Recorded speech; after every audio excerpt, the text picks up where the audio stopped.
Okay, everybody, it is the week after the Super Bowl. Time to get back to some NBA stuff. It is the Ryan and Goodman Tanguay Along for the Ride pod. Jeff was off last week. Bob got all of his opinions out regarding the trade. Of course, the big one, Jeff, was what Morey pulled off with Harden and others. They go, Philadelphia.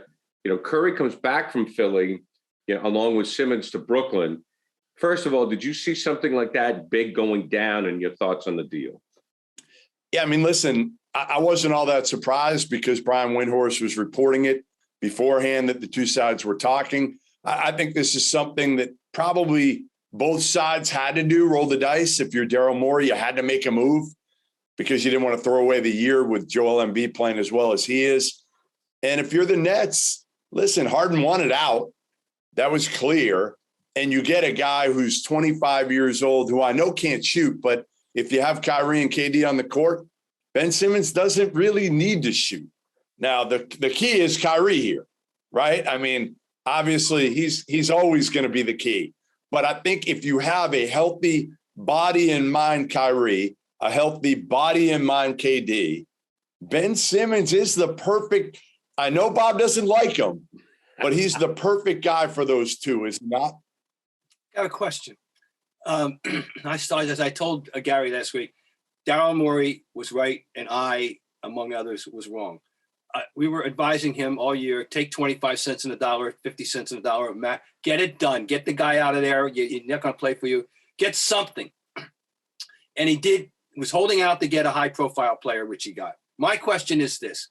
If we don't have this aberrational circumstance of James Harden concurrently wanting out of Brooklyn at the same time that Simmons is, doing his thing, does he ever get that deal made? How lucky is he, you think, Morey, that he has no control over what Harden's druthers are in Brooklyn, right? That we know of. It just so happened that while his guy was sitting out for whatever reason, this Harden thing materialized, which wasn't it wasn't on the radar screen 2 months ago or 3 months ago, was it? No, I don't think so. So I'm just saying he lucked out in that regard. He did. He absolutely lucked out, and it worked out for him. And now the big question is, again, is Harden a guy who's going to be able to revert back to what he was, right? He looks old. He does. He looks old at this point. And now with the new rule changes, he's not able to get away with some of the same things he was even as recently as last year. I don't trust James Harden anymore. I don't trust him. I actually trust Ben Simmons because he's 25 years old. He's a super athlete. I know he doesn't shoot the ball. I know there's some issues there, but people are acting like he's got mental health issues. There's no mental health issues with Ben Simmons. He just didn't want to play any more than Daryl Morey didn't want him on the team. So what's he going to say? Okay, but guys, Embiid is on fire. He had 40 points the other night. Philly's on a roll. Embiid's an MVP candidate. I'll start with you, Bob. Does Harden screw things up with Philly? Well, I don't know. I thought things were going very nicely for them. I thought that they had hit a groove. They had a chemistry. They had whatever. And I thought there was, but Harden, in theory, this guy's past performance, I feel like we're talking about stock here, but it's kind of like that, right? It's his past performance indicates that he's a high level player. People are talking about the possibility of a great pick and roll duo with he and Embiid, impossible to guard. But Jeff's already made an illusion. Is he the same guy? Even last year he fooled the hell out of me last year with how many assists, the way he was piling up assists. But this year he hasn't. He's still averaging 22, but he's working hard for it. And I don't know. I don't know if he's going to screw them up at all. In the playoffs last year, he was hurt, right? When it mattered most, I just don't know how much we can trust James Harden and Joel Embiid, two very injury-prone players. And that's why I think Morey made the right move, because you had to get something for Simmons. And as you say, yeah, you got an all-star. You did. I just don't know if you got an all-star who's going to have enough left in the tank and be on the court at 100% along with Joel Embiid when it matters most. But listen, had to roll the dice. Sean Marks in Brooklyn had to roll the dice. I actually think the Nets got the better of the deal because they got a couple picks. They got a shooter.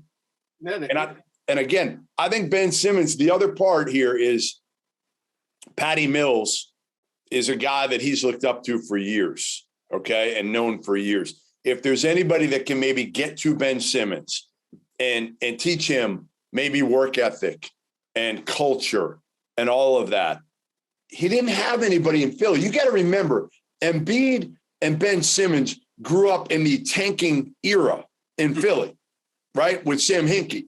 Okay, we're approaching the second half of the season, guys. We're going to talk about the team that's under the radar and the team that no one trusts. Let's start with you, Jeff. Who's under the radar and who don't you trust for the second half? I mean, I'll start with who I don't trust, and that's Cleveland. I mean, again, they've done an incredible job. They're third in the league. But if I'm anybody, the Celtics, Toronto, whoever, Philly, I want to be playing Cleveland in the first round of the playoffs. And Darius Garland's been awesome. They've been really good this year, but ultimately I still don't trust them. Evan Mobley's been terrific.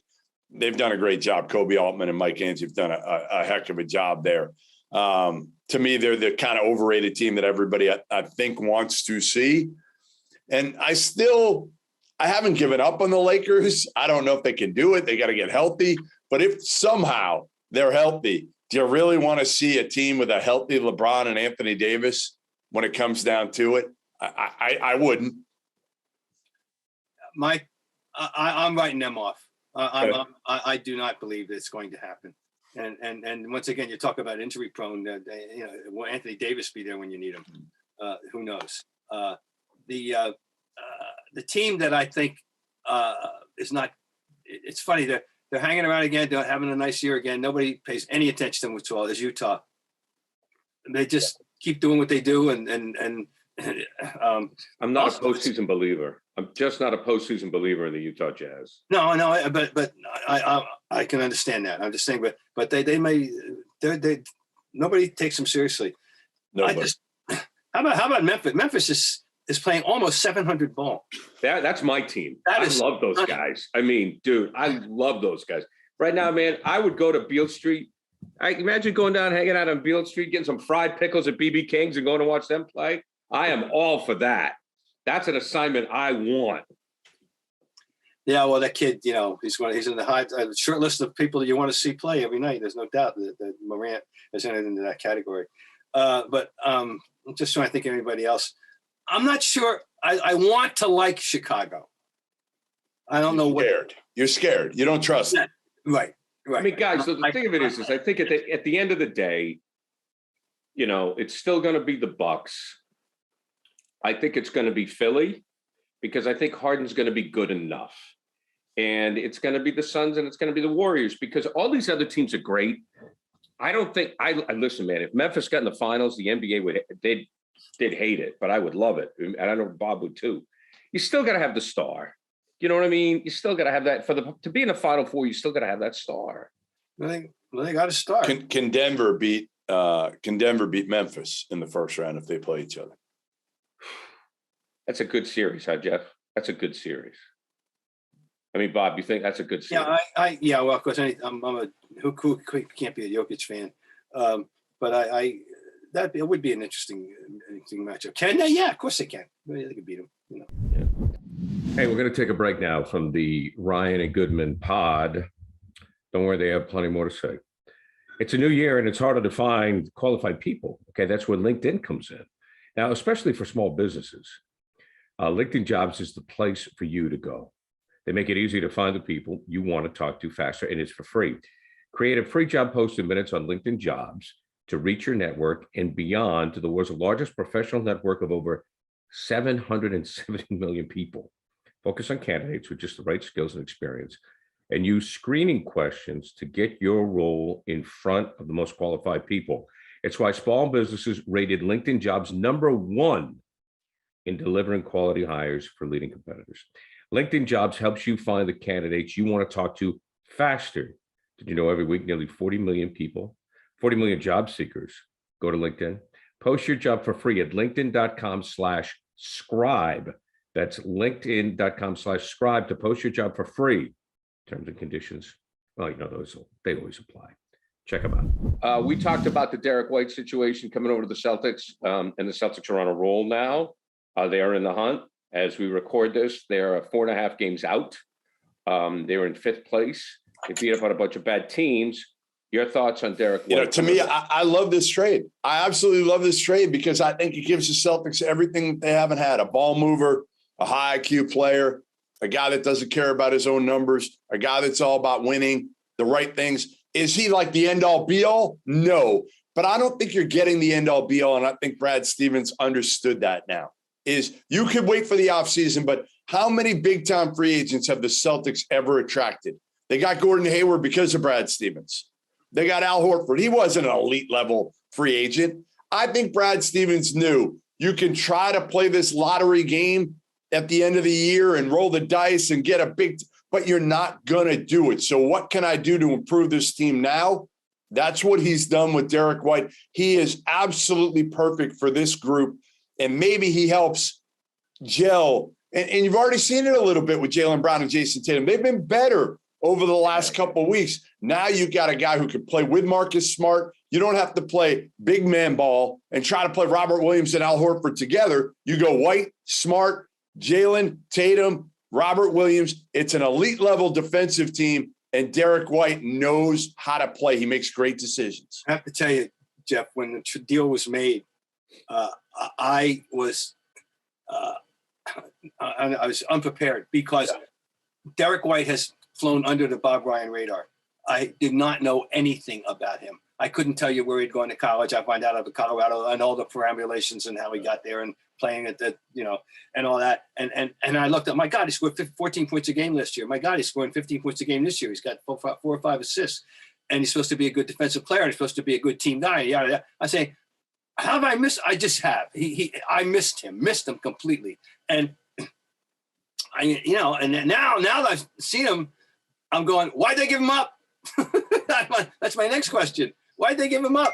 Are they that infatuated with Richardson? Or I know. No. They wanted the first-round pick, Bob. They wanted the first. So they've got 3 first-round picks. San Antonio's planning for the future, obviously. They're not very good. Yeah. Derrick White's a good player, but I think they feel like, we need to figure this thing out through the draft.